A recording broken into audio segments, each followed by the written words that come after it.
welcome back to another ASMR NBA playoff discussion video.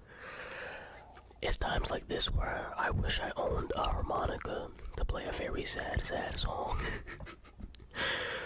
The Thunder, the Oklahoma City Thunder, to be specific, destroyed the Minnesota Timberwolves. Yes, destroyed the Minnesota Timberwolves 4-1 in the Western Conference Finals.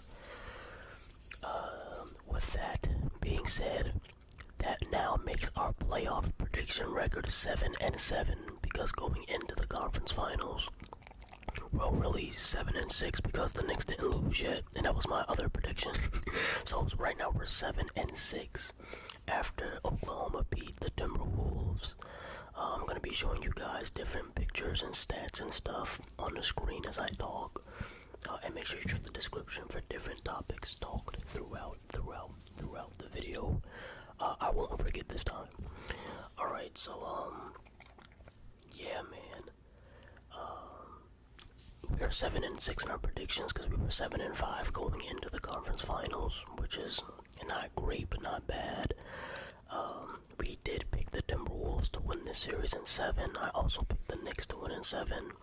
It looks like neither one of those isn't gonna happen, most likely. Especially now that the Timberwolves already lost. And in my prediction video, I did acknowledge that the Thunder were the favorites and that I was picking against the favorites. Part with my head, because I thought, in my mind at the time, I thought there was a matchup advantage at the power forward position between Julius Randle and Hartenstein. I thought Julius Randle could win that matchup. I didn't take into account about the Oklahoma City's defense swarming him. I was thinking about individually, head-to-head. I thought the Randle-Hartenstein matchup would be an advantage for the Timberwolves. However, they barely even put Hartenstein on him, especially after like game 1 or 2. It was more so Lou Dort and Alex Caruso bothering him, Jalen Williams. And that's probably the biggest mistake I made, is even though I knew the Thunder's defense was good, or great rather, and elite, I didn't recognize how elite. They're beyond elite. They are historically great. I did not realize that at the time. I thought they were just a young, good, like really good or pretty great defense. No, they're beyond that. They're definitely a historical great defense. They can switch everything. They have height, strength, and size at every position. They're not small. They're fast and they can recover quickly and rotate. So like, even when you think you're able to beat them, you're not. And when I mean beat them, I mean like beat them off the dribble. And especially considering the lack of shot creators the Minnesota Timberwolves have. I know that was an issue last season in the postseason. I thought with Julius they would get a little bit better shot creation in the postseason than they did last year. And I guess to a degree that was true until they ran into historical defense.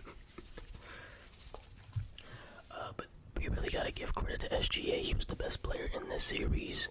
I know a lot of y'all probably are expecting me to come in here and are expecting me just to come out and say, hey, SGA is better than Anthony Edwards. Guys, I don't know if you're asking that or thinking that to yourself, you've clearly missed the last 6 months on this channel where I have been calling SGA the MVP since the end of December going into the new year. So if I've been saying he's the MVP of the league, I mean, that's self-explanatory. I don't think Anthony Edwards was playing better than him this season. So yeah, he's better. SGA is better. And quickly before I continue with the Oklahoma City Timberwolves matchup, the reason why, I know I stated this in another video, but the reason why I had SGA as the MVP in the regular season over Jokic, because those were the two candidates besides like Giannis in like third place. Both SGA and Jokic were having historically great seasons, like all-time great seasons that we either haven't seen before or haven't seen in decades. I didn't have time or the energy to argue whose season was more historical. They're both S tier seasons. People are trying to argue which level of S tier of season is each player had. I'm like, bro, in 20 years, no one's gonna nitpick and say, oh, this season was 0.1% better than Shea's season. Both of the players had historical seasons. However, one player had a historical season and had the #1 record all season, and one guy had a historical season and wasn't. That's how I differentiated the two. So that's how I got to my conclusion. I know it's pretty simplistic and kinda might be a little bit disrespectful to Jokic to like narrow it down to that, but that's the best way I could. So I had SGA as my MVP. Alright, moving on. Let's actually talk about how the series played out. I talked about the match between Randle and Hartenstein, how I thought that would play out, and how it ended up going. But that was just one part, an aspect of the series. There were more important parts. Let's talk about defense. I already talked about how great the Thunder's defense was. Let's talk about the defense of the Timberwolves. I did not like the defense of the Timberwolves for a majority of this series. They let the Thunder score in the high hundreds, well, not the high hundreds, but like 120, 110s. They let them score over 100 way too many times, and they are definitely a capable offense, but I thought the Timberwolves defense would put up more resistance than they did all series. I was disappointed in Chris Finch's approach in terms of him not double teaming Shea enough. He did it. The most he ever double teamed Shea was in game 3, and hint, that was the only game they won. They should have been guarding SGA like how the Thunder were guarding Anthony Edwards.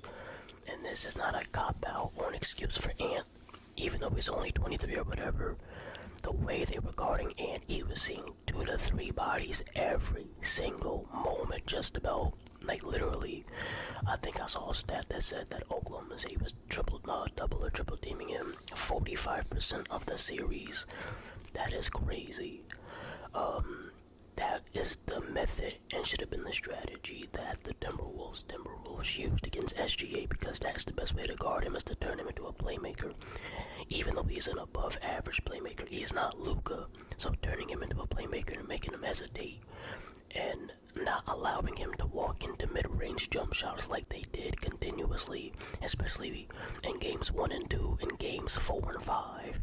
They literally, well, not so much in game 4 or 5, especially in the first 2 games, they were literally letting SGA walk in, and Jalen Williams as well, letting both of them walk into mid-range pull-ups and drop coverage. And I hate this. This is what got our asses kicked last year in the conference finals, that dumbass Rudy Gobert drop coverage. I don't understand why Chris Finch thinks that's the best method. I know that style probably favors Gobert's defensive play style in terms of him being more of a rim protector opposed to being like a perimeter defender. However, he's shown moments, especially in the Lakers series against Luka. Now, I know Luka was out of shape this year, but still, he's shown moments against high-level guards and wings that he can make them shoot poor percentages when switching out onto the perimeter. Why do you have Rudy Gobert continuously dropping in coverage and letting SGA, who is probably the greatest mid-range shooter in the league besides Kevin Durant, just walk into easy pull-up mid-range jumpers? Is beyond me. And which is also why Shea averaged 30. Now, I'm not going to discredit Shea, because even if they double teamed him, he probably would have averaged either, I would say, a slightly less efficient 30 or a very efficient high 28 or 29. So he was going to get buckets regardless. But dang, an inefficient 30 is better than an efficient 30. And an efficient 29 and 28, even though it's still really good, it's still not as good as an efficient 30 or 33 or whatever he ended up averaging. So I just did not like the strategy that Chris Finch and the Timberwolves used in terms of not wanting to double SGA. They should have doubled him way more. Should have been way more aggressive in their traps. But they didn't. Alright, so next we gotta talk about Jalen Williams, because I think in my prediction video I said that Anthony Edwards was gonna take away Jalen Williams out the series, like the Timberwolves used Anthony Edwards to take Austin Reeves out the series. And that was probably the biggest mistake I ever said in my prediction video about this series. Which is pretty surprising considering there was other things in the series I got wrong. I thought Anthony Edwards would have a similar effect on Jalen Williams that he did on Austin Reeves, considering, yes, Jalen Williams is better than Austin Reeves, but I didn't think in my mind at the time. It's a different opinion now, considering how the series played out. But in my mind at the start of the series, Jalen Williams and Austin Reeves were pretty much on the same level in my head, or maybe slight edge Jalen Williams. I know he was probably a slightly better scorer, but I thought relatively they were about on the same level. No, they're not. Jalen Williams, I see why he made the All-Star. At first, when he first made the All-Star team this year, I thought they should have waited and gave it to him next year. He proved he was a real All-Star in this series.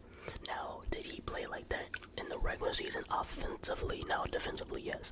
But offensively, I mean, I guess I probably still might have picked someone in the All-Star over him in a regular season. But he definitely backed up being selected in this series for sure.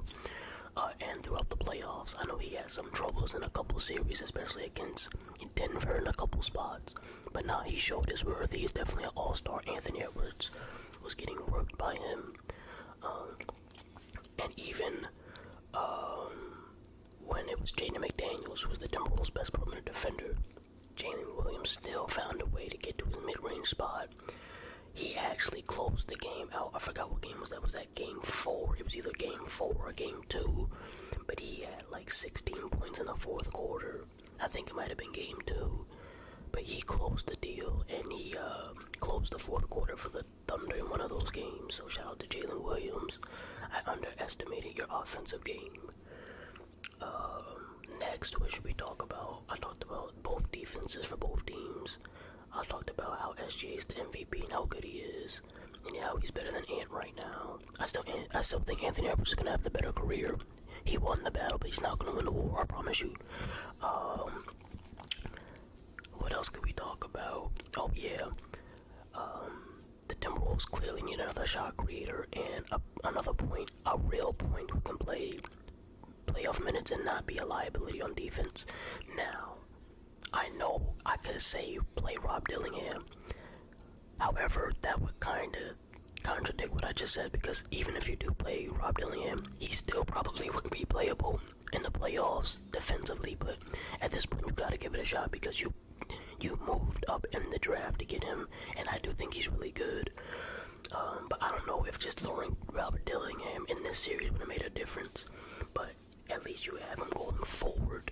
So I expect them to develop Rob Dillingham. I do think he would have helped a little bit, but it wouldn't have been enough to like really change this series, because he still would have been a defensive liability. And Jalen Williams and SGA, and even players like, I don't know, maybe like Luke Dort or Alex Caruso, who are aggressive attacking the rim and are bigger than Rob, would have attacked him all series. So Rob Dillingham probably would have helped the offense out a little bit, especially at home in that game 4, where it looked like the Timberwolves lacked energy somehow, and that's on Anthony Edwards. But you gotta credit this historically great defense that the Thunder have, and SGA playing at a true MVP level.